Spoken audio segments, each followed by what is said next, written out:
Hello and welcome back to episode 2 of Sideline Stories. And today we have a very special guest, the Senior Director of the NFL, NBA, and Sports Betting of Vox Media, David Fucillo. How are you today, David? Doing good. It's been, it's a busy time right now, but doing well. Glad to hear. So just kind of, getting into your background and how you got things started. I noticed that you started in sports working for the Oakland A's and the Bowie Bay Sox. So kind of tell me like your story through those entry level roles and how you ended up where you are today. Yeah, I went to college in Washington D.C. at American University. Going to college in D.C., the initial thought was, I'll go into politics or do something, on Capitol Hill or whatever. After about a semester, I realized I didn't want to do that. So it's kind of like, okay, what do I want to do? And, always loved sports. Always been something I've paid close attention to, but also something I was not very good at. I think, I realized late in middle school, early in high school that I was not cut out to be a professional baseball player. And so, but I knew I wanted to work in sports. Like you see nowadays, a lot of folks, like I was, interested in front office maneuverings and all that sort of thing. And so when I finished college, the plan was, okay, I'll go to work for a minor league baseball team. That was the easiest entry path to a job. There's at the time there were countless, there's still a lot, but obviously a little bit less as there have been changes, but countless opportunities. And so that's how I ended up in Bowie with the Bay Sox. They're still the AA affiliate of the Orioles, but that was the first job. I worked at a bar for a few months after college, but that was the first career job that I had was working in Bowie. That's really cool. And what exactly were you doing for the team? I started as a group sales intern. So the idea was selling season tickets, selling group tickets, just cold calling people to buy minor league baseball tickets. That was kind of the gist of it. So I started that in January of 2002. It was probably early February, but of 2002. And started doing that. Our stadium, the main offices were not big enough to hold all the interns, and so I was actually out in the box office. That was where like my phone and desk and all that were set up. So doing all that out there, and as we got to the start of the season, I was helping the box office manager, just processing ticket orders, going through a lot of the details and that sort of stuff. So I started doing that as I was doing the sales side of it. I never wanted to get into sales, but I knew that was the easiest way to get it. That is the easiest way to get into sports in a lot of ways. And so I hear that a lot. Yeah. And so even if you don't like sales, sometimes you got to suck it up. But yeah, so I was doing that. I was working with the box office manager. In like late April, he got a job with the Atlanta Hawks. So he left Bowie, moved to Atlanta. I was the only person who'd been helping him on game days. And so I became acting box office manager. Again, I kind of filled the role. Yeah, I'd been an intern for 3 months, and then I was box office manager.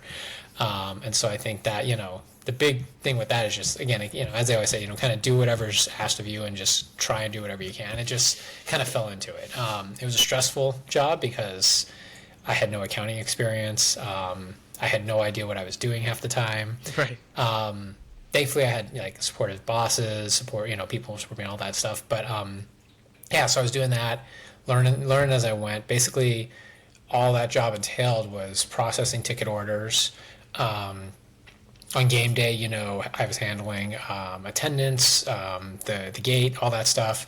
And then at the end of the night, there was an accountant, somebody that worked part-time hourly, would come and would handle the cash counting in the back room each night during the games. And so, yeah, I was doing that, and I ended up doing that for the rest of the season. Did a lot of, I pretty much stopped dealing with sales at that point, and just that was my job at that point. Again, I was still an intern. It was a 1-year internship. But yeah, and so that's how I ended up moving to that part of it. I can keep going, or if you feel free to interrupt anymore, because this is a lengthy journey. Right. No, absolutely. So, I'm just kind of walking through your way up all the way to Vox Media. I was going to kind of have you transition into, that time in which you started Niners Nation that eventually became SB Nation and stuff like that. Sure. Well, I ended up in Bowie, I ended up going to California for grad school. I got a master's in sport management, and when I went out there, I started a job with the Oakland A's, first in sales and then in accounting again. And while I was an accountant with the A's, and I got the accounting job because of my time in Bowie. So again, little, I didn't even think about it at the time, but it just ended up developing that way. So I was doing that for a few years. I started with the A's in 2003, started in accounting in 2004. In 2006, I've been an accountant for 2 years. I kind of, the reason I got into sports in the first place, because I want to be the general manager. I want to be in charge of everything. Right. About 2 years in, I realized that was not going to happen. It would take, like, I had actually had a chance to interview for your job, but they let everybody interview in the in the front office I wanted to. So it wasn't it wasn't a real interview. It was still fun, but I realized like that just wasn't going to happen, and so I kind of had to decide: do I want to be an accountant and like do that, like moving forward, or do I want to do something else? And so this was in the fall of 2006, and so I decided I want to go to law school because the thought was to get into labor law, go and get and work on in sports labor, either for the unions, for the owners, whatever it may be. At the same time, I started working for the A's. Their SB Nation, Vox Media. Vox Media started as sports sites. The very first site that eventually became Vox Media was Athletics Nation, an Oakland A's blog. And so I knew about SB Nation through Athletics Nation. I was a reader of it and so forth. A lot of people at the A's were readers of it. And then I decided, at the time they didn't have a 49ers blog, and I was like, I kind of want to do like blogging. Again, this is 2007 or 2006, and so blogging. Right, you're on the forefront of this kind of thing. Yeah, and so I realized I kind of wanted to do something like that. I had no writing experience, but it was like it seems fun. And so the 49ers were the one team that I'd followed since childhood. I'd followed other teams, but not to that level, and so I knew the 49ers. I felt like I knew the 49ers pretty well, and so I knew the guy who ran their Raiders site through grad school. I reached out to him. I'm like, hey, looks like you guys don't have a 49ers site. Can I run it? And actually, let me take a step back. I started a 49ers blog on Blogspot. It still exists, but it's not like... Yeah, I've heard of it. Yeah.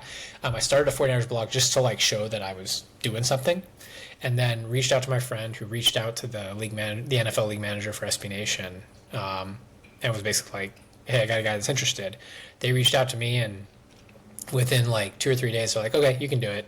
There was really no you need to have all this, that, and the other to do it. It was such an early, it was so early on, and kind of anybody just can kind of dive into it. It's really cool that you were you were a pioneer almost of this blog space in the sports world. What was it like during that time? I mean, kind of being one of the few people who was in that space. Well, it's interesting because, in the bigger picture, yeah, definitely a smaller number. But again, when you're right in the mix of it, it feels like everybody's doing it. Right. No, it was, kind of learn as you went. This was before, obviously Google was a thing at that point, but it wasn't really what it is today. There was no social media when I first started my site. There was MySpace. That was basically it. But there was no Twitter. Facebook was just getting started. Was only on college campuses at that point. Right. Or it was just expanding beyond that. So traffic was straight. Most traffic came through word of mouth, or when I first started the site, I reached out to all the 49ers beat writers. I was like, hey, I'm starting this site. I'll link to you. Do you mind linking occasionally? Mention me, whatever. And so that's how that kind of all got started. And then, social media became bigger. Twitter became a thing in 2007, 2008, 2009. Yeah. And you start to lean into that. And you just start to learn, okay, here's what works on social media. Here, you start to learn what SEO, search engine optimization, actually is. That was, you didn't really think about that previously. And so just learning a lot of things that now are just regular things, or now we moved past it to where social media doesn't really drive traffic like it used to. Google is no longer as good a as good a service as it was, and so we've almost come full circle back to you just kind of have people know who you are. Yeah, back to square one almost. It's crazy how things evolve. Yeah. Speaking of evolving, so how did this all kind of evolve into the monster that it is Vox Media today? Could you kind of walk me through the stages of evolution and how we got to where we are? Yeah, so like I said, it started as an Oakland A's site in 2004. They added more baseball sites over the next couple of years, and then started adding more sites. I was probably, of the 32 NFL teams, I think I was the 21st or 22nd site covered. Nice. It was all sports, for a long while, and then we brought in our first CEO in I think 2008, give or take. And he's actually still our CEO now. But they started digging around, and I was contractor basically at that point, not making a lot of money. I was not a full-time employee, but they were, building out SB Nation, building it out. We built regional sites, SB Nation Bay Area, SB Nation Atlanta, et cetera. And I was running SB Nation Bay Area, and that sort of eventually moved me along towards a full-time job. But before I started full-time, like the folks that were running SB Nation, our CEO, our president, all that stuff, had reached out to some folks. There's a website called Engadget, which is a technology site. Okay. I haven't heard of it, but I'll there was some kind of falling out or whatever, I forget what it was, but a group of folks there left to start their own site, and they started it with us. They started a technology site called The Verge. The Verge still exists. It's still a big deal in like the tech area of things, but that launched in 2011. I got hired full time in March 2012, roughly, and then in the fall of 2012 we launched Polygon, which is a video game site. And when we launched Polygon, SB Nation became Vox Media, because you couldn't have a video game site and a technology site under the auspices of Sports Blog Nation. Right. It's a little confusing for consumers. And so that's how like the parent company Vox Media was born, and then it grew from there through a variety of acquisitions and so forth. But that's how Vox started. That's very cool. And you've been in the industry for almost 20 years or so at this point. Like, that's quite some dedication. What have you seen that's changed over the time in your career, and where do you think things are heading? That's a lot. I think everything changes, and then you come back again. Like you said, you kind of come full circle to things. Social media, like when I started, social media was nothing, and then it literally it basically didn't exist outside of like MySpace. And then as you slowly started to evolve, like the world kind of expanded to where to how you were getting people to come to your website. That at the end of the day, it's all about like, how do I get people to come to my website? Like, that's just gaining traffic. Yeah, how do we gain traffic? Like, there are times where it's like, oh, we want to, we're going to pivot to this. We're going to try video on Facebook. All these different things that we try, and they all eventually go by the wayside. And it always comes back to, how do we get people on our site? And I think that's, when I'm sending people to Twitter, or or people are, if people are engaging with me on Twitter or on Facebook or on Instagram or whatever, like, it's a lot harder to monetize that. There's sponsorships and stuff, but that's just a different world. Whereas, like, if they're on my site, I can, I can sell ads against it. I can have sponsorships. I can do all these different things. And so now, I think moving forward, it's back to this world of like, not just how do I get people to my site, but how do I get them to stay on my site? Right. There's that retention. It's all about retention and engagement. Like, I'll get people that will come back and the other thing is, like, it's great to have somebody that comes back each day and looks at, reads the content, but like, a person that comes back and reads the content is one thing, but a person that comes back and comments on the content is a whole other thing.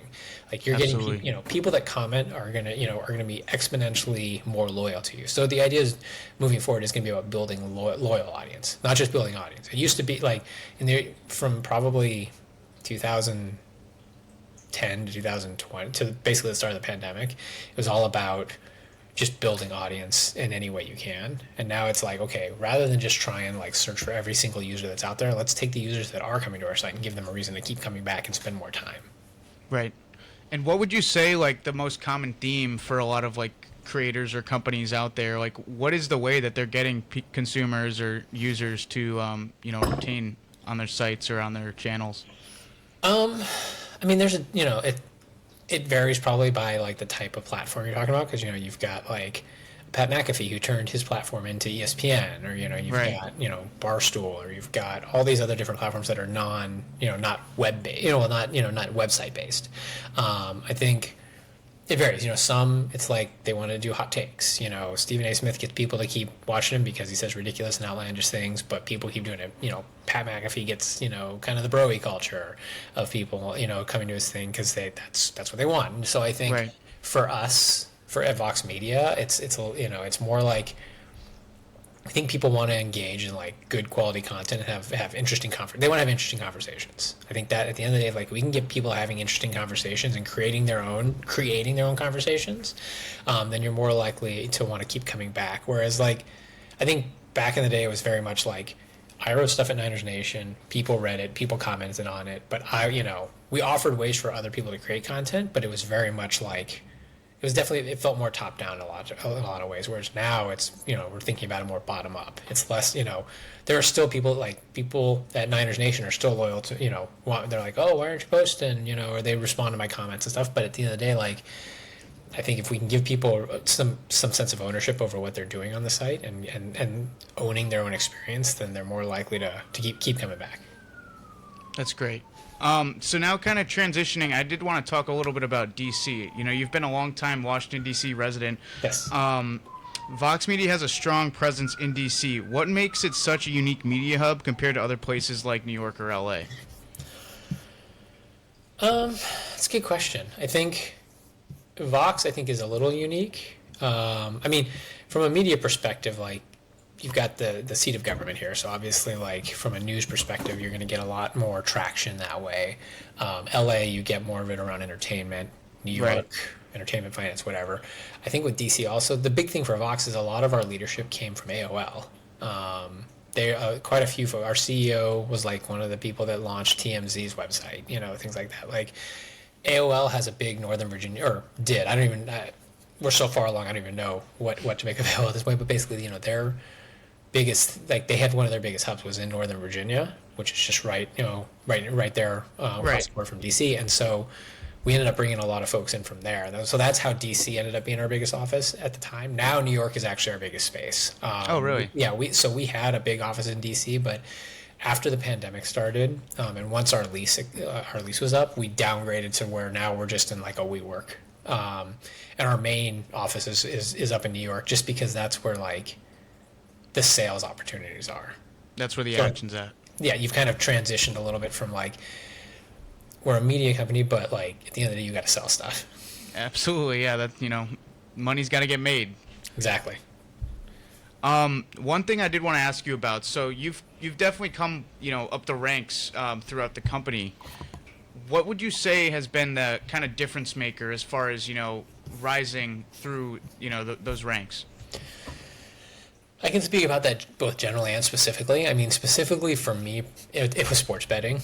Not to say that people should dive into that right now, but no, like, for me, like, I got hired full time in 2012. In 2017, I was starting to kind of, felt like I was not that I wasn't happy, but I was just kind of like getting a little bored. I felt like, it was kind of, when you're blogging about a team and that's all you're doing, it feels like the same thing over and over again. I was doing a little bit of stuff around fantasy football, some stuff around sports betting. Like, this was before the Supreme Court decision. So I was actually looking for other work, like, outside of sports. I was just kind of like, maybe this is it. And then in 2018, the Supreme Court said, states could legalize sports betting, and I was like, this is what I want to do, because I'm originally from Las Vegas. I've never been a big sports bettor, but I enjoy it. It's interesting. I think it tells you a lot about a given sport and what's going on. Absolutely. And so I actually, like, leading up to that, leading up to that decision, I knew the Supreme Court decision was coming in. I didn't think they would it would be as broad as it was. But leading up to that, I told my boss, like, sports betting is the thing that interests me. Like, let's see what happens. And so that really was the trigger for, like, exponential growth for my career, because in 2019 we signed a deal with DraftKings, and I got to lead, like, the editorial side of that, but then also got to do a lot of other stuff with our product team, with our sales team, and all that. And so, like, that, both just from, like, what I was doing, and frankly just from, like, from a salary perspective, like, everything sort of really increased dramatically at that point. But I think what the takeaway is not how do I get into sports betting, it's how do I find that niche for myself. Not to say that sports betting is necessarily a niche anymore, but, like, find the thing that you know better than anybody else. Like, I became the sports betting person at Vox Media. I was the one that knew what was going on. I was the one that could explain it, and also explain it in a way that people would understand. And I think that's the big thing. It's just, no matter what you're doing, always kind of keep an eye out for, like, okay, everybody's a salesperson. Everybody's a this or that. I work. Everybody that's in PR for a team. It's all this. It's a lot of similarities. A lot of whatever job you're doing in sports, there are a lot of people doing something similar. Whether it be a team-based thing, a media-based thing, a marketing, wherever you're working, there's probably people. Given how popular sports are, every job has a lot of repetition, and so you have to think, like, how can I stand out? For what sure. can I do that will make this a little more interesting? And I think like that's how it worked out for me, where I was the one person that was like, okay, I know I'm gonna make sure that I know as much as I can about this and be ready for when it happens. And it was, I think what's it to say, luck is when timing meets opportunity. And I mean, that's kind of a cliche, but it's also true. Whereas like I had prepared myself knowing I knew what was going on, and when it happened, I was ready to take advantage of it. Right, and I think it's important, like, the phrase "zig when others zag." You got to kind of move in different directions. If everyone's going one way, sometimes it's best to go a different way. So you kind of led the DraftKings Nation project, correct? Like what was that like? Yeah, that was sort of my first really big project where I was more or less in charge of it. And so my job title, I was editor-in-chief of the site, basically. So That's cool. I mean, I was leading the editorial aspect of it, but there was just so much going on. And we're not a huge company. We're a big company. We're not a huge company, but people are spread pretty thin. So I ended up, working with like one of our network development people, and we handled the project. But I think, it was building an editorial site from the ground up. We launched in September of 2019, which obviously was like right before the pandemic. The fortunate thing is that it was a flat fee deal. Like they were going to pay us, it wasn't like we got to have X amount of signups or anything like that.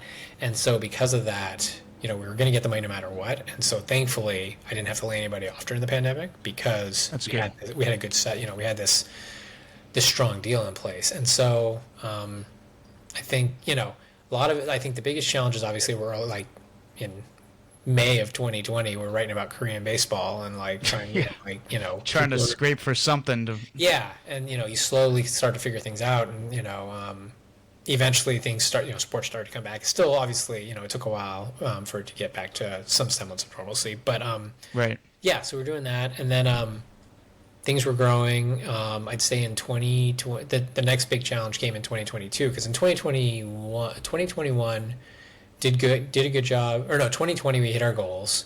2021 our goals dramatically increased, and then they kept increasing from there. And like, I think we ran it. That was right around the time Google started like cracking down on a lot of things with search, and particularly search around sports betting. They started to because Google doesn't actually tell anybody what the algorithms are because it's their proprietary stuff, and so you have to kind of guess and right. Hope you're right. And we took a big hit one year because right before football season started, they changed whatever it is they changed, and it just we took that killed traffic. And so you have to be able to adjust on the fly, which I think is the biggest learning. Was we went from hey, we're doing really well, to oh, we're hanging on by the skin of our teeth, and you just kind of figure out how to make it work and still provide value to the partner, in this case DraftKings, so that they want to. We ended up renewing with them once, and then we parted ways with them last fall. And now we have a partnership with FanDuel that's a little lighter touch, a little bit easier, and has allowed me to focus on other non-sports betting things a little bit more. That's great. So as far as betting goes, and this the gambling world, I did want to talk to you about the recent news that had transpired within the NBA and maybe your thoughts on it. As far as the controversy with Chauncey Billups and Terry Rozier and all that, and it's quite a scandal. But what does this mean for these major leagues as far as being partnered with companies like FanDuel, DraftKings, etc.? Because sometimes it does seem almost like it's a conflict of interest, or it's kind of murky waters when things like this arise. Yeah, no, it's interesting because so there's the Rozier thing, there's the Billups thing, there's a little bit of crossover with Billups maybe being the unnamed co-defendant or whatever. It's hard to look at because if you think about it, on the one hand, it's clearly a PR scandal, clearly this problem. But on the other hand, this stuff has always been happening. Absolutely, they threw the World Series 100 years ago. This is not new. There have been, and I think, on the one hand, legalized sports betting does sort of, spray disinfectant on, bring out, there's transparency. You start to see a little bit more, and so the things that were already happening, you find out more about. So I don't think scandals involving players, shaving points, throwing games, stuff like that. It's bad, obviously. You don't want that to happen, but I think that's right. I don't think that's anything new. I think that's something that was, has happened, and now we're actually learning about it. So I think there's, the legal sports books are the ones that are able to like actually say, hey, the line's moving, you should check this out. Like they have integrity monitors to like make sure that's going on. And so like you hear about all this, it's like it's stuff through the mob. It's it's stuff through offshore sports books. That's where the illegalities are happening. So there's that. On the other hand, I think the bigger issue for all of these is like the fact that they've put sports betting on your phone on a quick app. You can Right, it's so accessible. You can do it anywhere, anytime, whatever you like. Yeah, and I mean, people are always going to, people have always been betting on sports, but when you make it so readily available and you promote it like crazy, like yes, you're going to have more people that are going to be gambling on sports, which in turn means you're going to have more people with a gambling issue, and they talk, I think you see leagues, you see the talk about responsible gaming and like dealing and call the hotline and all that, but obviously they're focused on the check that's coming to them from this from Caesars or whoever, right? Yeah. And so like it's I don't know that I would. Is it a conflict of interest any more than like having a beer sponsorship as a conflict of interest? Right. Like not this again. I'm not like I generally wonder like is it real? Is it selective moralism in some ways? Like I think it's less like I'm less concerned about the leagues doing it and more about just like the broader societal issues it creates. So absolutely. I don't know. It's like I think you can make a lot of arguments. I think at the end of the day, like it should be legal, but I also think that like maybe it shouldn't be available on phones. Maybe it should be you have to go to a brick and mortar casino to do it. Do you think that this has changed the relationship of consumers with sport in the sense of, do you think that people are more interested in making money than watching the product itself? Maybe. I don't know. That's an interesting one. Again, it's like 20 years ago, how many people cared about the, the only people that were talking about the spread were like Al Michaels kind of like cheekily mentioning it or like right. That. So like, I think, yes, I mean, just the sheer volume of it and the fact that it's on every broadcast, even though like the commercial numbers aren't nearly as bad as they make it out to be, it still feels like you're constantly being bombarded with ads for it. And so, I mean, you see it like if you watch Red Zone, like DraftKings I think DraftKings is a sponsor, and so you see DraftKings ads. Yeah. I think, the same game parlays, things like that are the bigger issue because that's clearly meant like if you look at, you can go state by state and look at like the numbers of as far as revenue, what sports do the most money because it's all public information.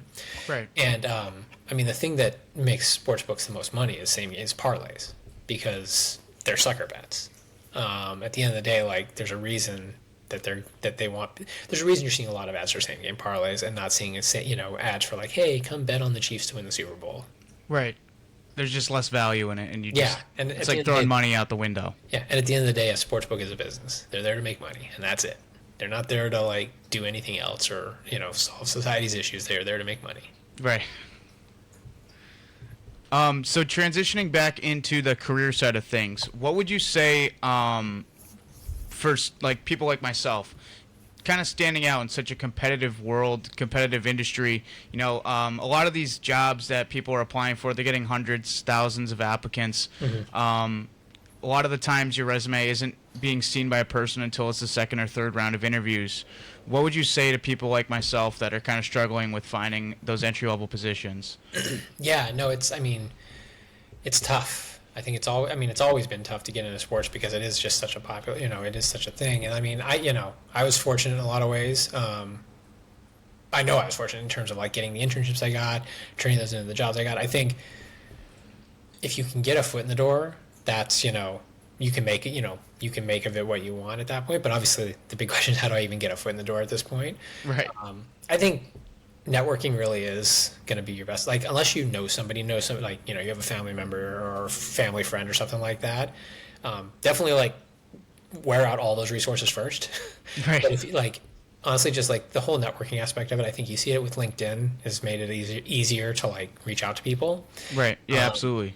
I think using LinkedIn as an example because that's the easiest way for most people to connect with the largest number of people from a That's how I reached out to you, Exactly. And so I think with that, you should always go into it like I'm not here to, you don't want to just message, connect with somebody and just like ask for a job, or like, hey, how can you get me hired? Or like, honestly, even like a lot of people will reach out and connect with me, and then that's it. They won't like include a note, and I'll connect with anybody, and then although if they reach out to me, they reach out to me. If they don't, they don't. But like, I think when like on LinkedIn, when you're gonna like connect with somebody that you don't know, like include a note.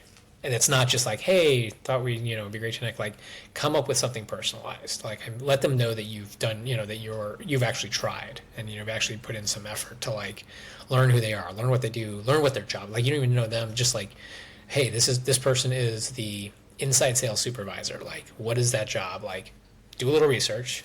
Yeah. And then when you reach out to, when you connect with them, be like, hey, something about sales, whatever, kind of, you can, create a spiel that's personalized to them. Because at the end of the day, people want to feel like no matter where you are, you want to feel special. You want people to feel like people are like trying. Like if you sent me just like a note that was like, hello, David Fucillo, I am interested in sports. I'd love to connect sometime. Like, I'll connect with you. And like, me personally, I'll probably follow up and be like, well, what is interesting to you? But a lot of people will not. And I actually know some people that are like, if you don't include an introductory note, they will not respond. No, they'll decline your invitation. So it's like, I think do that and just like create a conversation and make it. It's not about like, can you get me a job? I mean, at the end of the day, it is about can you get me a job, but it's not right. Like not right now. Like don't if you get it, you kind of have to you have to cast a lot of do a lot of net casting to get to get what you need to get. But it's just like just talk to people. Right, and that's what I'm doing here, just trying to network with people, basically, get to know people like yourself better, kind of understand how you got to where you are. Yeah. Exactly. Yeah, and I mean, obviously, most of the people that we listen to this do not have a podcast. Right. And so, like, it doesn't, again, it's just like, this is just a different way of chatting with somebody and, like, learning more about them and, like, putting yourself on their radar. Like, the fact that you've taken the time to come up with a show and you've got, a whole, like, questions and this and that, it's like, oh, that's good to know. Like, I'm not hiring right now, but like if an opportunity comes along and it's like here are 5 people and I remember Chase, and I don't know these other people, like I'm more likely to be like to remember you positively and be like, oh, he was good, maybe there's a world there. Whereas like if I had just 5, again when you get 100 resumes, it's hard to like parse through all of them. Right. They're all just one it's like how do you distinguish all these people? Right, and everybody's cover letter says how much they love sports and like right. Never like that. Never say that in your. I mean, you can say that if you want, but you have to say why and like give a good reason. Like, cause, like if you think about it, like everybody loves sports, everybody's a hard worker.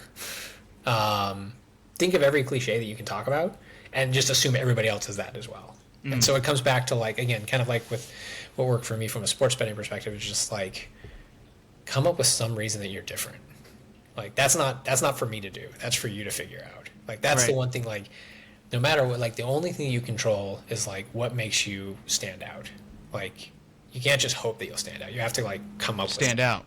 You actually have to stand out. And there's nothing like anybody else can do to make you stand out, other than just like you figuring out something that's a reason for people to be interested in you. Absolutely.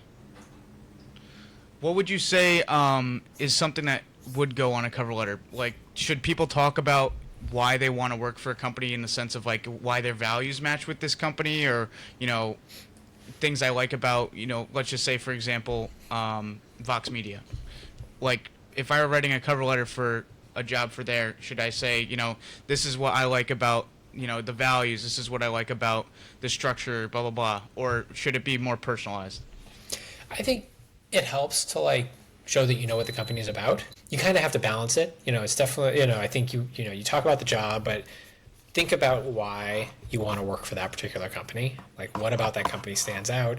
And not like when I worked for the A's, I remember when I was in the finance department, I was right near like our HR department, and you'd see cover letters come in. And I remember like there were countless cover letters about how much people love the A's and they would talk about all the memories and this and that. And it's like, again, it goes back to this idea of like everybody has that same thing. So like, right. Think about more like what like if I was working for the A's at the time, it would have talked more about like this is a team, this is an organization that has to deal with fewer resources, and like this is why I think that I can help with that, or this is how you have to be creative in how you work and with your bandwidth.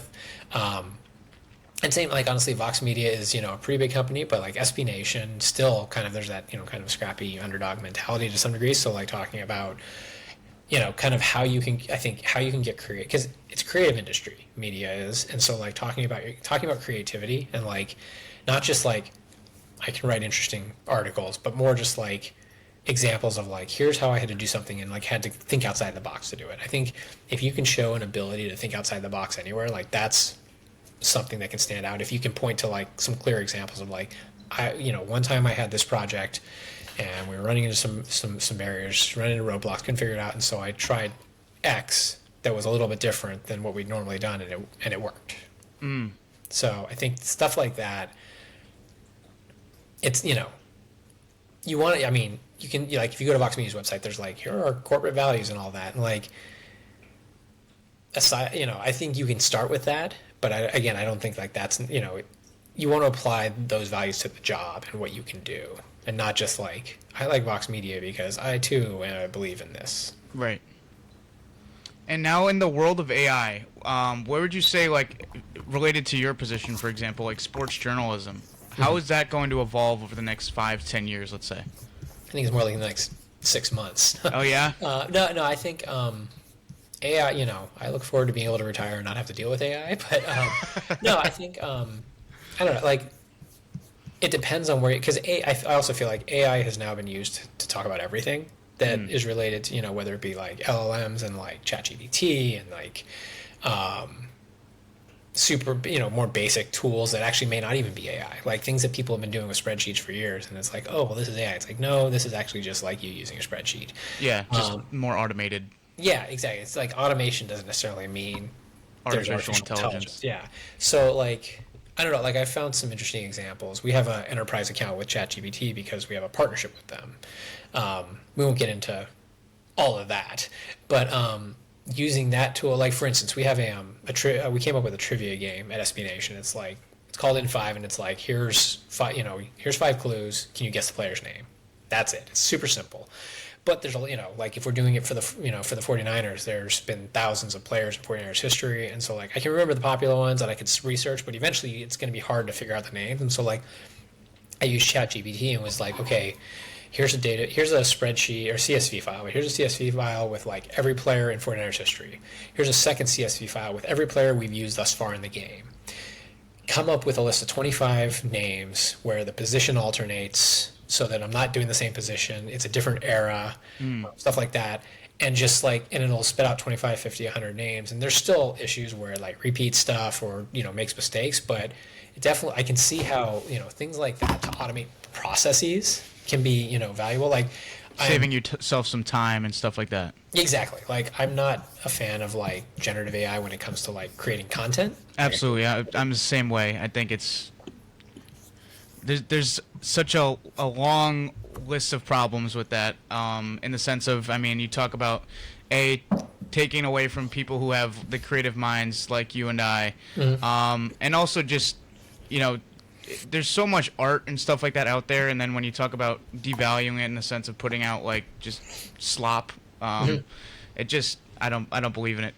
Yeah, no, exactly. And so I think I like the idea of AI as a tool for making people's lives easier, and like you said, like creating a new piece of content for somebody, that's just like to overcome laziness. And right. I think it's more like, I need to bring all this stuff together. How can I do this most efficiently? I mean, you also like there are the environmental arguments, which is of course a thing. There's also like the whole data scraping argument and like stealing it, stealing people's intellectual property. Like, right. Those are very valuable arguments and debates to have. And so you kind of like, it's a very, you have to thread kind of a thin line there. It's tough, but if that could be figured out, then yes, I could find some value in it. But like, I also wonder if they'll be able to actually overcome the idea of like, we're just going to take everybody's content and like figure it out from there. Right. Yeah, it's definitely like you said, a tight rope to walk. Definitely a slippery slope, as they would say. Yes. Kind of transitioning now into, just things as a whole. Where would you say your next steps are in your career? Like, are you kind of looking towards retirement? Are you, are you looking for any kind of final projects, or where are you at? I mean, I'm 46, so I'm not retiring anytime soon, unless Vox goes public in a big way, and it's not.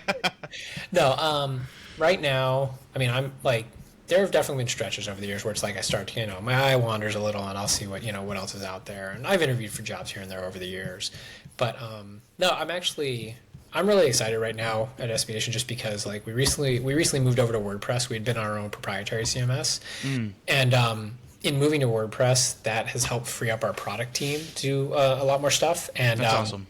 As we migrated over, we redesigned all our sites in August, or we launched a redesign in August that included some new tools. And I think they're leaning in, like the company's leaning into engagement more. Like, page views are still a premium because that's what people are paying for, but like they're showing more interest in the engagement side of things, comments, people posting their own content, stuff like that. And so I think we're at a very, very cool stage where it's like there could be some interesting things coming up in the next 6 to 12 months that it's like, yeah, I want to be around for it because I think, I've been around long enough to know where we've been. So like seeing where we're going, I'm pretty excited about it.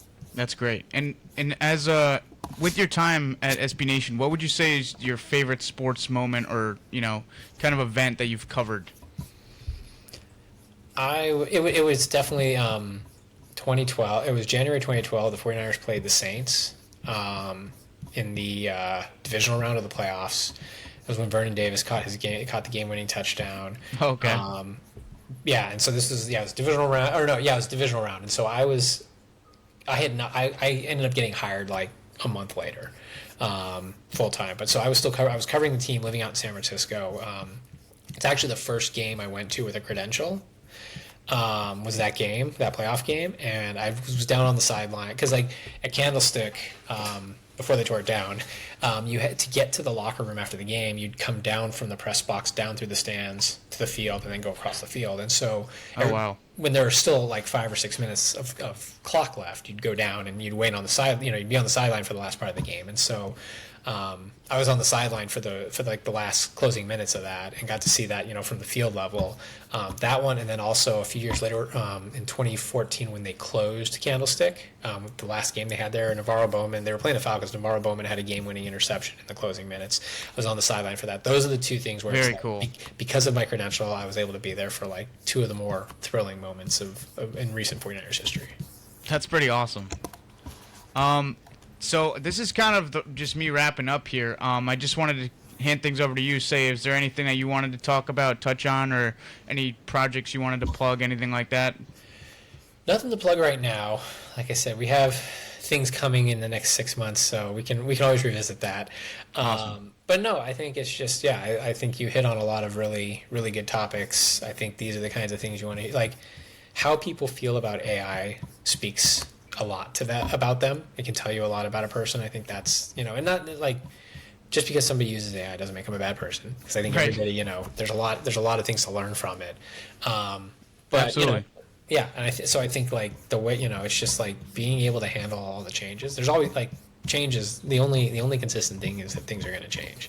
And so I think, being able to be aware of that. Like again, when it came to sports betting, like I knew where where things were moving towards, and some of it was just again, it was kind of lucky where it's like even though I knew the subject, like it just so happened that I happened to be there when I was able to take advantage of it. And so like it really like all this comes back to just like we were talking about this idea of standing out, like what's going to make you stand out, and you have to figure it out for yourself. Like I'm happy to like I think talking about trends and knowing about the trends is important because that's how you can kind of like know, oh, you know what, I know a little more about this or I know a little more about that. Like I think a lot of the people, there was a guy that used to work for SB Nation. He has a newsletter now about the business of college sports, and he's turned it into a full-time job. And he started doing that before NIL became a big thing. And he was on the, he was able to be on the forefront of that. So similar thing where it's like particular subject matter. He turned himself into an expert on it. He loved it,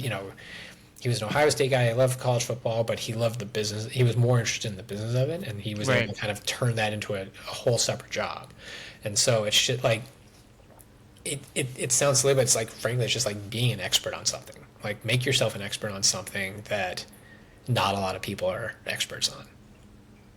It sounds like overall the message is find a niche and just become really dang good at it. Exactly. I think that is for good and bad. That, I mean, like I said, you can control that though. Like you know, there's always a niche that you can find. You just, you know, you have to be willing to put in the time and the effort to figure it out. Absolutely. Well, David, I appreciate you. I appreciate your time. This was a great conversation, great podcast. Always looking forward to another one. Yeah, no, I love it. Definitely would love to chat again. Thank you.